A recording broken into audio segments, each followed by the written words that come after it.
Kedelai merupakan jenis kacang-kacangan yang penting dan telah lama dikenal oleh masyarakat Indonesia. Biji kedelai memiliki kandungan protein yang tinggi dan juga kaya akan lemak, vitamin, dan mineral. Sebagai sumber protein nabati yang penting dalam masyarakat, kedelai banyak dikonsumsi dan diolah menjadi berbagai bentuk produk olahan seperti tempe, tahu, kecap, dan tauco.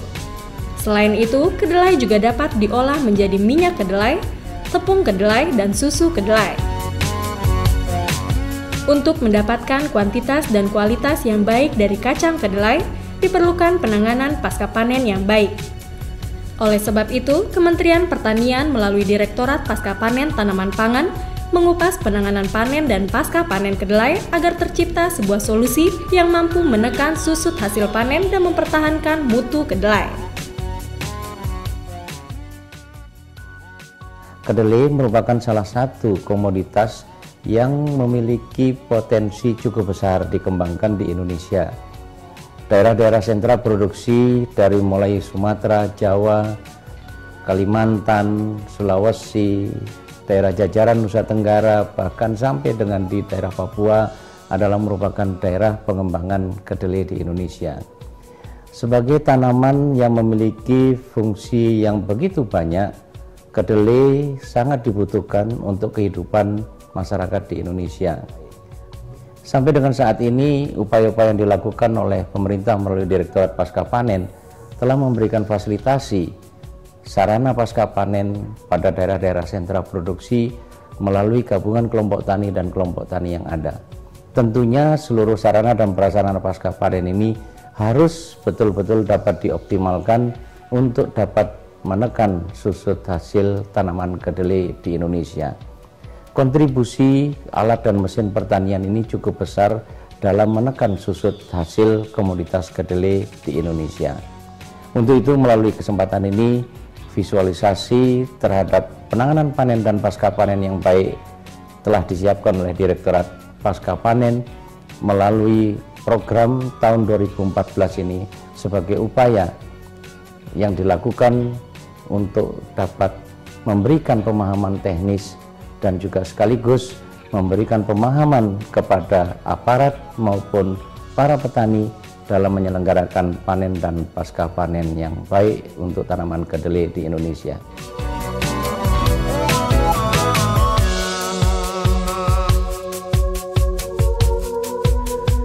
Penentuan saat panen merupakan tahap awal yang sangat penting dari seluruh rangkaian kegiatan penanganan panen dan pasca panen kedelai karena berpengaruh terhadap kuantitas dan kualitas hasil panen. Kedelai dapat dipanen pada usia 76 hingga 95 hari setelah ditanam tergantung varietas. Hal itu ditandai dengan daun yang sudah menguning dan mulai rontok, batang yang mengering, kolong berwarna kuning kecoklatan, dan kulitnya mudah dikupas. Penentuan panen kedelai juga dapat dilakukan dengan mengukur kadar air kedelai. Kadar air kedelai dapat diukur dengan menggunakan alat mengukur kadar air yang disebut moisture tester. Jika pemanenan dilakukan lebih awal dari waktu yang seharusnya, akan memberikan hasil panen dengan jumlah butir muda yang tinggi sehingga kualitas biji dan daya simpannya rendah. Sedangkan pemanenan yang terlambat dilakukan mengakibatkan penurunan kualitas dan peningkatan kehilangan hasil sebagai akibat pengaruh cuaca yang tidak menguntungkan maupun serangan hama dan penyakit pada lahan. Penting untuk diketahui, panen sebaiknya dilakukan pada saat cuaca cerah sekitar pukul 9 pagi hari. Tahap penanganan pasca panen itu dimulai dari penentuan umur panen yang tepat. Umur panen yang tepat itu tergantung dari varietas. Penentuan saat panen itu ditandai juga dengan mulai menguningnya daun, polong yang berubah menjadi coklat polongnya, seperti tergambar di dalam kondisi seperti ini. Sehingga tetapi kalau sudah habis dijemur, siap dirontok, itu seperti ini. Jadi semua bolong daunnya itu sudah mulai menguning semua, tetapi di sini belum mulai pecah. Kalau sudah mulai pecah itu akan menyebabkan losis yang tinggi juga atau kehilangan hasil.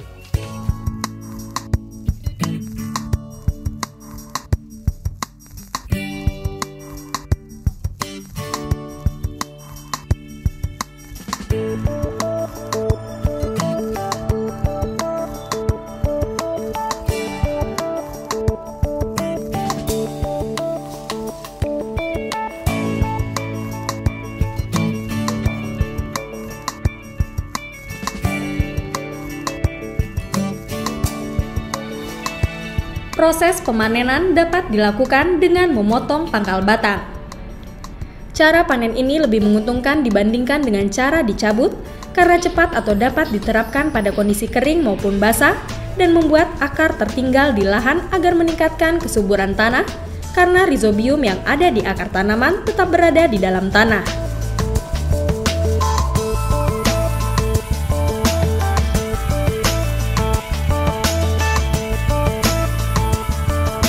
Alat panen yang biasanya digunakan adalah sabit yang cukup tajam, sehingga tidak terlalu banyak menimbulkan goncangan.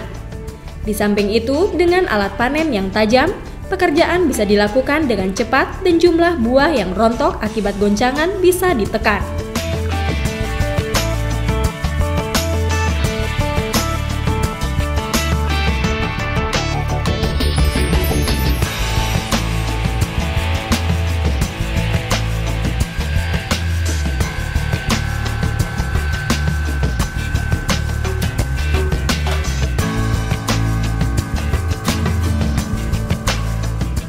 Hasil panen dalam bentuk berangkasan dikumpulkan pada suatu tempat yang sudah disiapkan.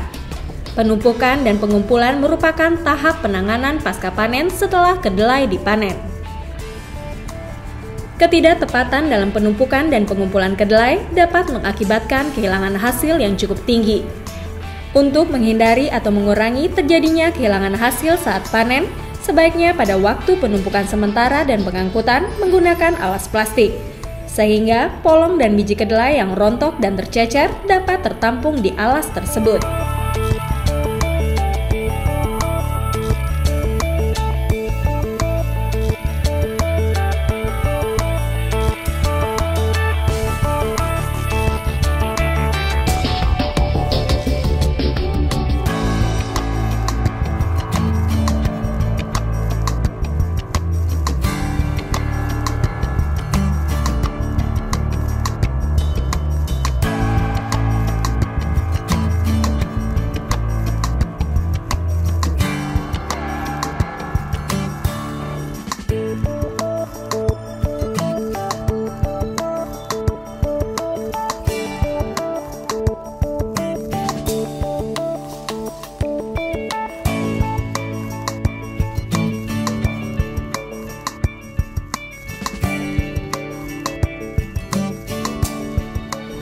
Pengangkutan berangkasan bisa dari lahan ke tempat penampungan sementara atau langsung diangkut ke tempat penjemuran.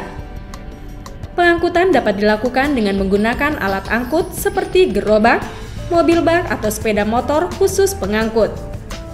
Pada saat pengangkutan berangkasan, pastikan diangkut menggunakan karung agar polong atau biji kedelai tidak mudah tercecer atau jatuh saat diangkut. Dengan demikian, susut hasil dapat ditekan seminimal mungkin.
Berangkasan yang sudah diangkut selanjutnya siap dikeringkan.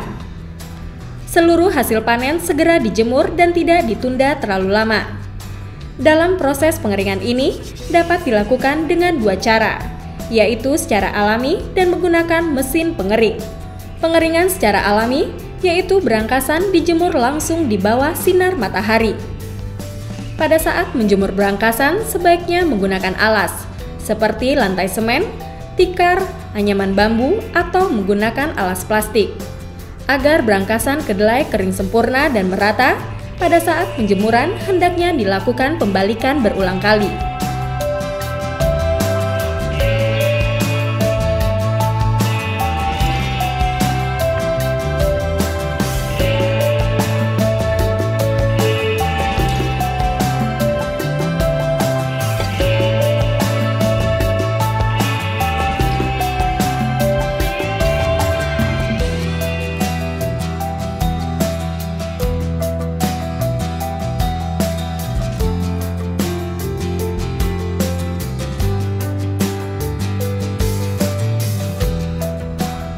Selain dengan menjemur, pengeringan berangkasan juga bisa dengan menggunakan mesin pengering.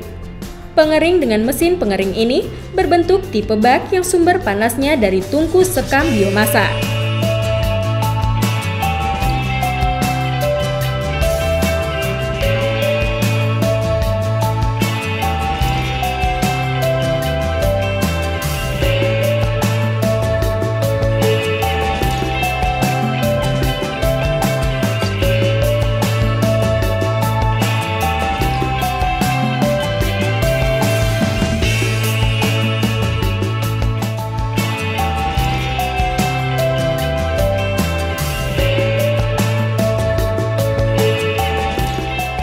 Meski menggunakan mesin pengering, tetap dilakukan pembalikan berangkasan agar polong kering secara merata.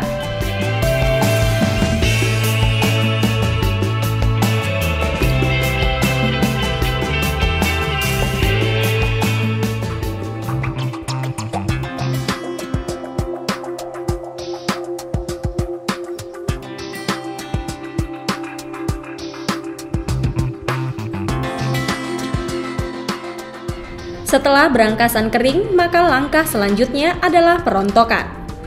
Ada beberapa cara dalam tahapan ini, yaitu pertama dengan memukul-mukul tumpukan berangkasan kedelai secara langsung dengan kayu, dan cara perontokan yang lain dengan menggunakan mesin perontok.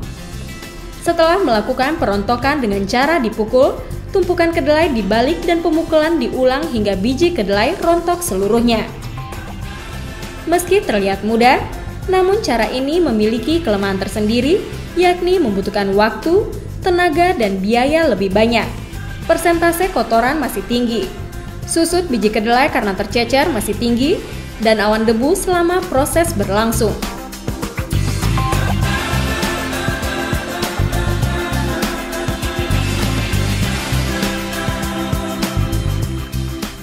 Berbeda dengan perontokan dengan cara dipukul, perontokan dengan mesin perontok lebih menghemat tenaga, biaya, serta mengurangi susut biji kedelai yang tercecer dan rusak.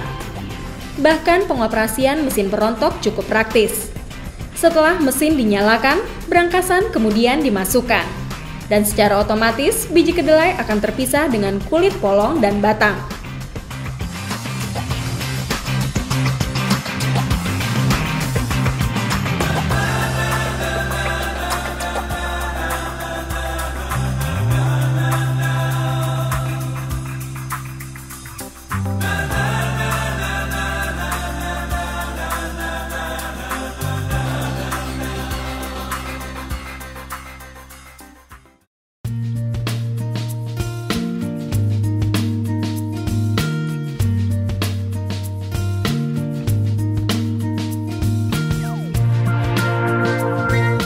Setelah dirontokkan, penanganan pasca panen kedelai selanjutnya adalah pembersihan.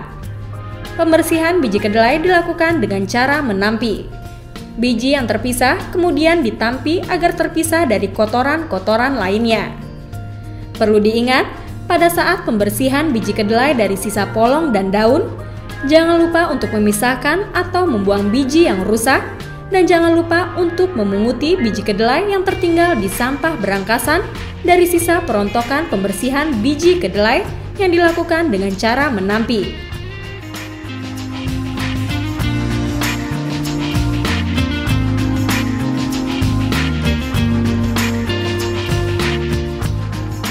Untuk mendapatkan biji dengan kadar air yang diinginkan, biji dikeringkan. Pengeringan biji kedelai dapat juga menggunakan mesin pengering. Cara ini lebih praktis dan tidak tergantung cuaca, apalagi saat musim hujan, biji kedelai tetap bisa dikeringkan.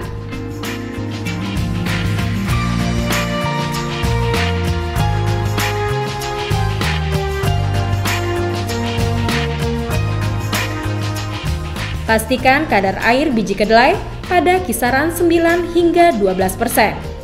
Cara mengeceknya dengan menggunakan alat tes kadar air. Biji kedelai yang sudah kering dapat dikemas dalam karung. Dengan pengemasan tersebut, biji kedelai mudah diangkut dan disimpan, dan kualitas biji kedelai dapat dipertahankan.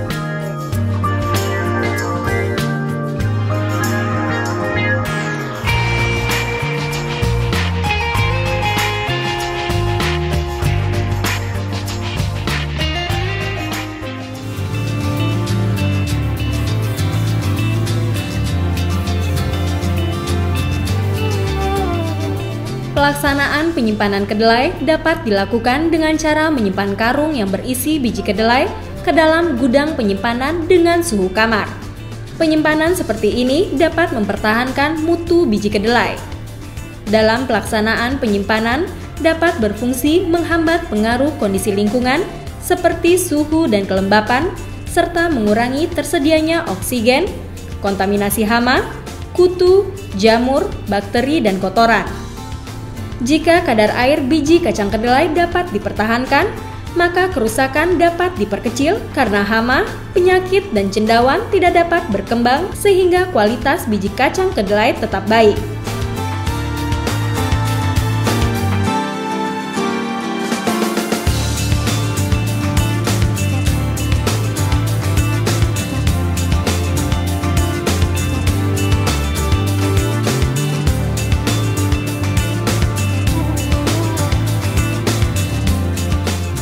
Serangkaian tahapan yang telah dipaparkan merupakan proses panen dan penanganan pasca panen kedelai yang baik dan benar.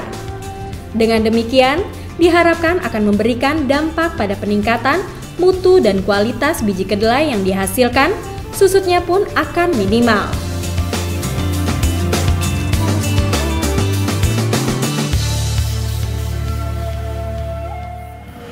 Sesuai dengan yang diarahkan oleh para petugas lapang yang sering datang ke sini, dan hasilnya sangat menguntungkan. Kualitas mutu sangat bagus dan efisien. Kami dari Dinas Pertanian Kabupaten Kendal selama ini telah melakukan sosialisasi kepada petani kedelai mengenai penanganan pasca panen kedelai yang baik dan benar. Adapun respon petani terhadap sosialisasi tersebut sudah mulai menyadari pentingnya manfaat penanganan pasca panen yang tepat.